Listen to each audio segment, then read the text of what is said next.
નમસ્કાર મિત્રો, આજની વિડીયોમાં વાત કરીશું દેશ અને દુનિયાના સુપરફાસ્ટ સમાચારની। સૌપ્રથમ વાત કરીએ તો આઈઈડી બ્લાસ્ટમાં 2 જવાન શહીદ, 4 ઘાયલ। છત્તીસગઢના બીજાપુર જિલ્લામાં આઈઈડી બ્લાસ્ટમાં એસટીએફના 2 જવાન શહીદ થયા છે, જ્યારે 4 જવાનો ઘાયલ થયા છે, જેમને હોસ્પિટલ વડે તાત્કાલિક હોસ્પિટલમાં ખસેડવામાં આવ્યા છે। આ આઈઈડી નક્સલવાદીઓ દ્વારા લગાવવામાં આવ્યા હતા। મળતી માહિતી પ્રમાણે આ જવાનો નક્સલ વિરોધી ઓપરેશન પર ગયા હતા। શહીદોમાં એસટીએફ કોન્સ્ટેબલ ભરત સાહુ અને સત્યેર સિંહ કાંગે પણ સામેલ હતા। મિત્રો, અન્ય મહત્વના સમાચારની વાત કરીએ તો સુરતમાં મેલેરિયાએ મહિલાનો ભોગ લીધો છે। સુરતમાં મેલેરિયાએ મહિલાનો જીવ લીધો છે। સામે આવેલી માહિતી અનુસાર 22 વર્ષીય એક મહિલાનું મેલેરિયાને કારણે મોત થયું હોવાનું સામે આવ્યું છે। સિવિલ અને સ્મીમેર હોસ્પિટલમાં પણ 20 કેસમાં વધારો થઈ રહ્યો છે, ત્યારે સુરતના અલથાણ વિસ્તારમાં એક 22 વર્ષીય યુવતીનું મેલેરિયાને કારણે મોત થયું હોવાનું સામે આવ્યું છે। મિત્રો, અન્ય મહત્વના સમાચારની વાત કરીએ તો હૃદય કંપાવતો વિડીયો, માતાએ બાળકને ઢોર માર માર્યો। ઉત્તરાખંડના જાબરેડા શહેરમાં 8 વર્ષના માસૂમ બાળક પર બેસીને એક મહિલા તેને મારી રહી હોય તેવો વિડીયો સોશિયલ મીડિયામાં વાયરલ થઈ રહ્યો છે। વિડીયોમાં જોઈ શકાય છે કે મહિલા બાળક પર બેઠી છે, તેનું માથું જમીન પર પછાડી રહી છે, મુક્કા મારી રહી છે અને તેનું ગળું પણ દબાવી રહી છે। વિડીયો વાયરલ થયા બાદ પોલીસે આરોપી મહિલાને કસ્ટડીમાં લીધી છે। તપાસ ચાલુ છે। વિડીયો મહિલાએ તેના પતિને મોકલવા માટે બનાવ્યો હતો। મિત્રો, અન્ય મહત્વના સમાચારની વાત કરીએ તો ગાંધીધામ એક્સપ્રેસમાં આગ। ગુજરાતના ગાંધીધામથી આસામના કામાખ્યા સુધી જતી ગાંધીધામ એક્સપ્રેસમાં આગ લાગ્યાની ઘટના બની છે।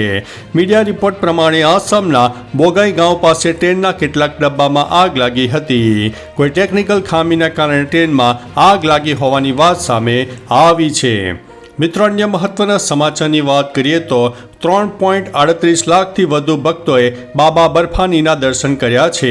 29 જૂનથી અમરનાથની યાત્રા ચાલી રહી છે, જેને શરૂ થઈને 18 દિવસ થઈ ગયા છે। આ 18 દિવસોમાં 3.38 લાખથી વધુ ભક્તો બાબા બર્ફાનીના દર્શન કરી લીધા છે।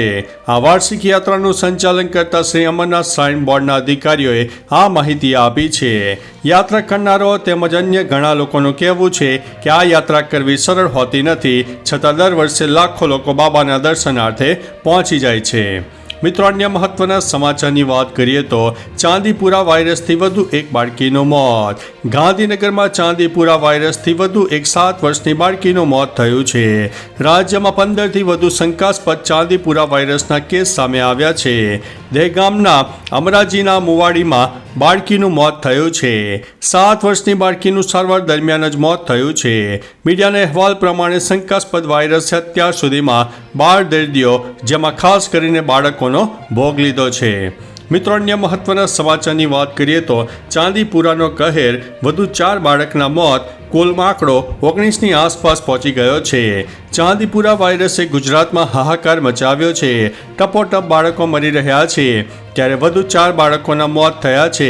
આ કાળમુખો વાયરસ રાજકોટના 3, પંચમહાલના 1 બાળકને ભરખી ગયો છે, જેની સાથે વાયરસનો મૃત્યુ આંક 19 થયો છે અને કેસની સંખ્યા 31 થઈ ગઈ છે। ચિંતાની વાત એ છે કે ગામડામાંથી નીકળીને હવે આ વાયરસે શહેરમાં દેખા દીધા છે। મિત્રો, અન્ય મહત્વના સમાચારની વાત કરીએ તો જાપાનના શિઝુઓકા પ્રીફેક્ચરનું ડેલિગેશન ગુજરાતની મુલાકાતે। જાપાનના શિઝુઓકા પ્રીફેક્ચરનું ડેલિગેશન સીએમ ભૂપેન્દ્રભાઈ પટેલને મળ્યું હતું। જાપાન અને ભારત વચ્ચે પીપલ ટુ પીપલ કનેક્ટ, શિક્ષણ, સંશોધન, પ્રવાસ, સાંસ્કૃતિક સંબંધો વધારવા અને વેપાર તેમજ ઉદ્યોગ ક્ષેત્રે MOU કરવાની તત્પરતા જાપાનના ડેલિગેશને દર્શાવી હતી। આ સૌજન્ય મુલાકાતમાં સીએમએ વાઇબ્રન્ટ ગુજરાત ગ્લોબલ સમિટમાં જાપાનના મળી રહેલા સહયોગ અને પાર્ટનર કન્ટ્રી તરીકેના યોગદાનની સરાહના પણ કરી છે। મિત્રો, અન્ય મહત્વના સમાચારની વાત કરીએ તો સુખી ડેમમાંથી મળી છે લાશ, હત્યાની છે આશંકા। વડોદરા ખાતે કડિયા કામ કરતા શૈલેષભાઈ રાઠવાની સુખી ડેમના પાણીમાંથી લાશ મળી આવી છે। આ લાશ મળતા પાવી જેતપુરની પોલીસ ઘટના સ્થળે પહોંચીને તપાસ હાથ ધરી છે। તપાસમાં હત્યા કરી હોવાનું જણાતા ઈસમ સામે હત્યાનો ગુનો નોંધાયો છે। મરનાર પાવી જેતપુર તાલુકાના ઉમરવા વસાહતના રહેવાસી હોવાનું સામે આવ્યું છે। મિત્રો, અન્ય મહત્વના સમાચારની વાત કરીએ તો અલ્ટો કાર પલટી મારતા લાગી હતી આગ. પાટણના મોટી પીપળી ગામ નજીક રાધનપુર વારાહી હાઈવે પર અલ્ટો કાર પલટી મારતા આગ લાગી હતી. સામે આવેલી માહિતી અનુસાર અકસ્માત બાદ બહાર ન નીકળી શકાતા આગની લપેટમાં કાર ચાલકનું મોત થયું હતું. જો કે અકસ્માતનું કારણ હજુ અકબંધ છે. આગની લપેટમાં કાર ચાલકનું મોત થતાં અરેરાટી વ્યાપી ગઈ છે. મિત્રો, અન્ય મહત્વના સમાચારની વાત કરીએ તો મોટું ઓપરેશન, 12 નક્સલીઓ ઠાર.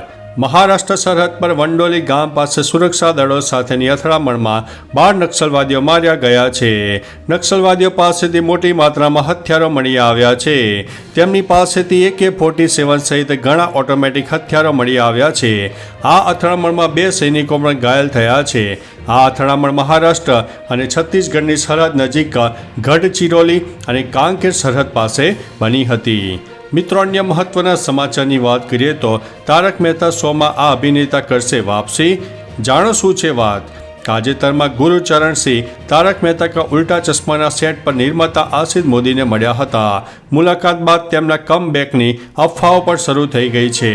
ઉલ્લેખનીય છે કે શોમાં રોશન સોઢીનું પાત્ર ભજવીને તેમણે ચાહકોના દિલમાં એક અલગ જ સ્થાન બનાવ્યું હતું. આ પછી વર્ષ 2013માં અભિનેતાએ શો છોડી દીધો હતો.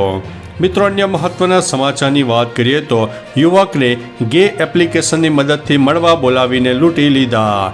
સુરતમાં ગે એપ પર ચેટિંગ કરીને 4 યુવાનોએ એક યુવાનને છેતરી લીધો હોય તેવી ઘટના સામે આવી છે. તેની પાસેથી રૂપિયા પણ પડાવ્યા હતા. આ ઘટનાને લઈને વરાછા પોલીસ દ્વારા ફરિયાદ નોંધવામાં આવી હતી અને પોલીસે આ ઘટનાને લઈને 2 ઈસમોની ધરપકડ કરી છે. તપાસના અંતે વરાછા પોલીસ દ્વારા હિતેશ અને નીતિન નામના 2 ઈસમોની ધરપકડ કરવામાં આવી છે. તો ચાલો મિત્રો, ફરીથી દેશ અને દુનિયાના સુપરફાસ્ટ સમાચાર લઈને મળતા રહીશો. ત્યાં સુધી અમને રજા આપશો. નમસ્તે.